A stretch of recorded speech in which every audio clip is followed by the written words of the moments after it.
Bismillahirrahmanirrahim. Assalamualaikum warahmatullahi wabarakatuh. Alhamdulillah wa syukurillah, kita bisa bertemu kembali dalam perkuliahan tahfidz juz amma dan doa-doa pendek bersama saya.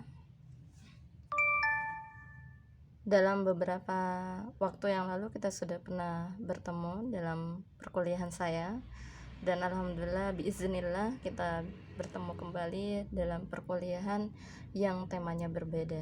Sekarang kita akan memahami bagaimana teknik tahfidz khususnya pada juz amma dan doa-doa pendek. Oke, kemarin sudah saya bagikan RPS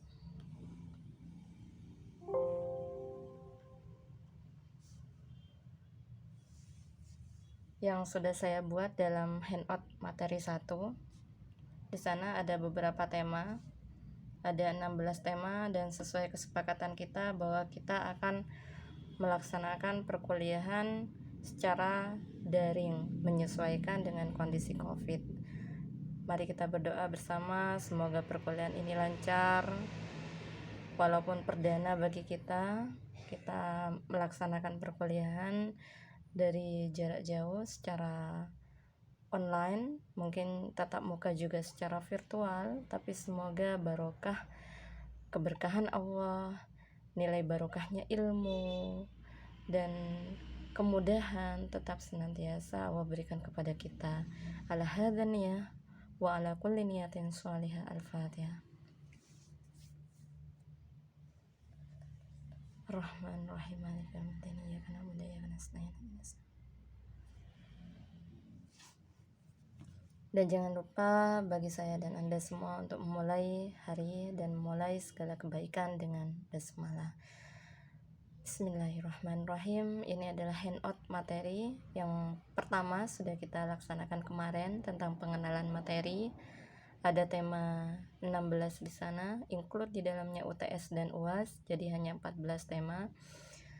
Anda nantinya akan memahami tata cara berdoa dan membaca Al-Quran. Itu adalah tujuan kami, bahwa dalam segala hal baik ada adabnya, ada tata caranya. Nah, bagaimana cara berdoa, bagaimana cara kita untuk memulai hafalan, nantinya akan kami arahkan Anda, akan kami bimbing Anda semua bagaimana untuk membiasakan diri dengan cara-cara yang baik, yaitu misalnya hendak mau tidur, bangun dari tidur, apa doanya, nanti kita bisa untuk pelajari bersama, dan sistem hafalannya juga bisa Anda berikan pada saya dalam bentuk video. Misalnya Anda membuat video singkat tentang bagaimana Anda ketika masuk kamar mandi tanpa memperagakan, hanya mencontohkan saja. Misalnya ketika mau masuk ke kamar mandi kita harus berdoa seperti ini dengan pakaian yang santun, hanya mencontohkan. Misalnya hendak makan, apa doanya, hendak bercermin, apa doanya. Nah, ini semua sudah saya tulis dalam handout materi pertama atau RPS kita. Untuk tema 2 ini yang akan kita pelajari pada perkuliahan kita sekarang adalah tata cara berdoa dan bagaimana cara membaca Al-Quran atau adab membaca Al-Quran yang baik. Selanjutnya untuk hari-hari yang berikutnya atau minggu berikutnya kita akan mulai dengan sistem hafalan, bagaimana doa ketika mau tidur dan bangun tidur, doa masuk toilet dan keluar dari toilet, serta bercermin nanti apa doanya, makan pun itu pasti ada doanya. Segala hal baik insya Allah ada doanya, baik keburukan kita doakan semoga keburukan itu bisa untuk berubah menjadi kebaikan, tentunya ada doanya, segala hal ada doanya. Oke, selanjutnya setelah UTS insya Allah kita akan menghafal atau belajar menghafal bagaimana agar juz 30 Al-Quran juz 30 itu kita bisa fahami dengan artinya, sehingga ketika kita sudah menghafal ayat-ayat Al-Quran diharapkan kita juga bisa mengimplementasikan, bukan hanya sekedar hafiz, tapi kita juga bisa menjadi penjaga hafalan kita, yaitu dengan cara apa? Kita mampu mengimplementasikan dalam kehidupan sehari-hari. Misalnya qaulun ma'ruf, berarti kepada siapapun, sebagaimana dalam Al-Quran, saya harus mengatakan dengan perkataan-perkataan yang lembut. Bagaimana cara kita untuk bersedekah, walaupun sedekah itu tanpa dengan materi, misalnya dengan senyuman, sedekah yang paling murah. Nah, itu artinya bahwa kita mampu untuk menjaga hafalan kita, bukan hanya menghafal tapi juga mampu untuk menjaga hafalan. Oke, ini handout materi yang sudah saya berikan dalam bentuk RPS dalam tatap muka minggu kemarin. Sekarang kita beralih pada handout materi 2, yaitu adab atau tata cara berdoa dan membaca Al-Quran. Nah, di sini ada pengertian dari Al-Quran.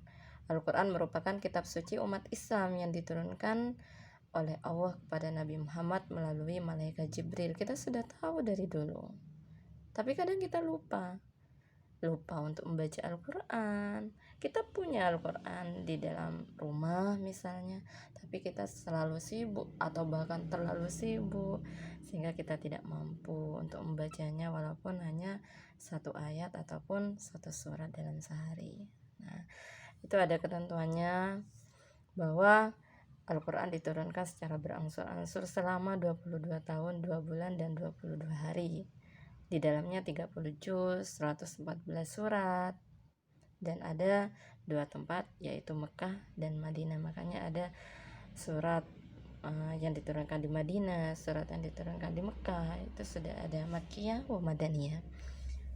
Oke, selanjutnya, dalam hal ini Nabi Muhammad bersabda bahwa sebaik-baik kamu adalah orang yang mempelajari Al-Quran dan mengajarkan. Mengajarkan itu bukan lantas kita hanya sebagai pengajar, transfer of knowledge, tapi di sini tuntutannya adalah transfer of value. Jadi kita juga mentransfer nilai, bukan hanya pengetahuan. Gimana cara mentransfer nilai, Bunda, misalnya?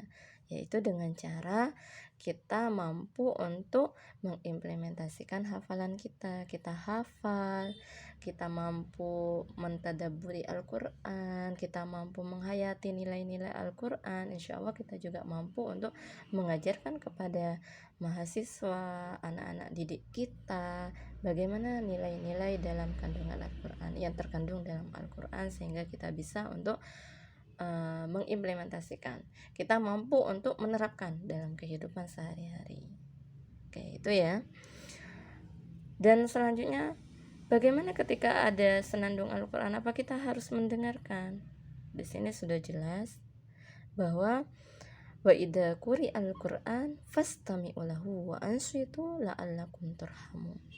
Apabila dibacakan Al-Quran, maka dengarkanlah baik-baik dan perhatikan dengan tenang agar kamu mendapatkan rahmat.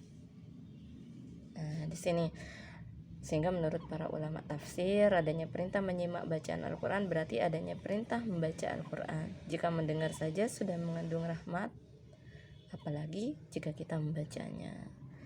Oke, mahasiswa-mahasiswa sekalian, kita beralih pada tema yang selanjutnya tentang adab atau tata cara.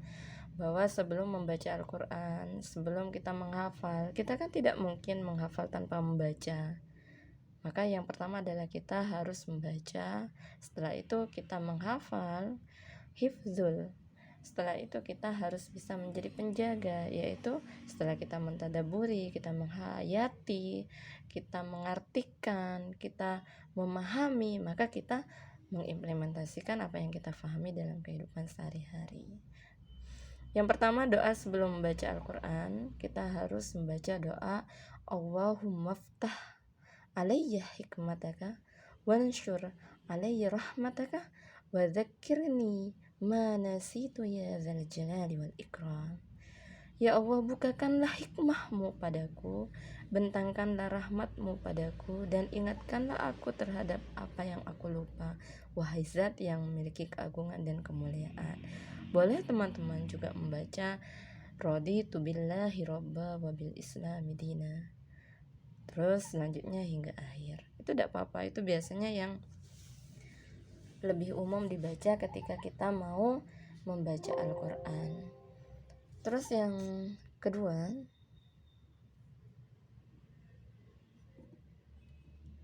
doa setelah membaca Al-Quran. Nah, di sana ada Allahummarhamni bil Quran. Biasanya dinyanyikan oleh teman-teman PAUD atau para guru PAUD. Bunda juga, karena Bunda punya TPQ, punya TPA, juga membiasakan anak-anak Bunda untuk menyenandungkan doa dengan lagu. Allahummarhamna bil Quran waj'alhu li imaman wa nuran wa hudan wa rahmah. Allahumma dzakkirna minhu ma nasina wa 'allimna minhu ma jahilna warzuqna tilawatahu ana al-laili wa atrafan nahar waj'alhu li hujjatan ya rabbal alamin. Insya Allah anak-anak atau santri PAUD atau mahasiswa insya Allah akan lebih semangat, bahwa doa itu ya tanpa mereka pahami, mungkin saya memang sudah terbiasa menutup perkuliahan, menutup pelajaran, menutup ngaji dengan doa seperti ini. Jadi karena hal yang baik itu memang karena terbiasa. Artinya apa? Kita harus paham juga. Ya Allah, rahmatilah aku dengan Al-Quran yang agung ini. Jadikanlah ia bagiku cahaya, petunjuk, rahmat. Ya Allah, ingatkanlah apa yang telah aku lupa dan ajarkan padaku apa yang tidak aku ketahui darinya. Anugerahkanlah padaku kesempatan membacanya pada sebagian malam dan siang. Jadikanlah ia hujjah, jadikanlah ia alasan yang kuat bagiku, hai Tuhan sekalian alam. Nah, ini jangan lupa ya. Terus adab ketika membaca Al-Quran. Yang pertama, dalam keadaan suci. Kalau bisa, tolong jangan sampai lepas wudhu. Terus yang kedua, membaca dengan pelan, tartil dan tidak tergesa-gesa. Yang ketiga, membaca dengan khusyuk. Kita pelajari, kita hafalkan, kita tadabburi apa yang merupakan hikmah di balik ayat-ayat yang sudah kita baca. Yang keempat, membaguskan suara saat membaca Al-Quran. Bagaimana cara agar bisa bagus? Ya kita harus hayati. Ketika kita sudah menghayati, setulus hati kita melakukan, maka insya Allah suara yang terbaik adalah suara yang kita berikan, yang kita senandungkan. Terus yang kelima, dimulai dengan isti'adzah. Sehingga faidah qara'tal Quran fasta'id billah. Nah, minasyaitonir rajim. Maka kalau bisa kita harus mulainya dengan a'udzubillahi minasyaitonir rajim. Jadi harus ada keyakinan bahwa saya membaca ini dalam keadaan suci dan saya berlindung kepada Allah dari syaitan yang selalu menggoda manusia. Apabila kamu membaca Al-Quran, hendaklah kamu meminta perlindungan kepada Allah dari syaitan yang terkutuk, itu artinya. Oke, terima kasih teman-teman seluruhnya. Ini adalah tata cara atau adab ketika kita mau menghafal dan membaca Al-Quran. Video singkat ini semoga bisa memberi inspirasi bagi kita bahwa dalam setiap kebaikan kita harus memulainya dengan niat. Walakhir, semoga Allah selalu memberikan rahmat, memberikan petunjuk, memberikan kita bimbingan di saat kita lupa, kita diingatkan, dan semoga kita selalu berada di jalan Allah. Terima kasih kembali saya ucapkan untuk kesekian kalinya. Wallahul muwaffiq ila aqwamit thoriq. Ihdinas siratal mustaqim. Assalamualaikum warahmatullahi wabarakatuh. Kita akhiri perkuliahan ini dengan membaca hamdalah, alhamdulillahirabbil alamin.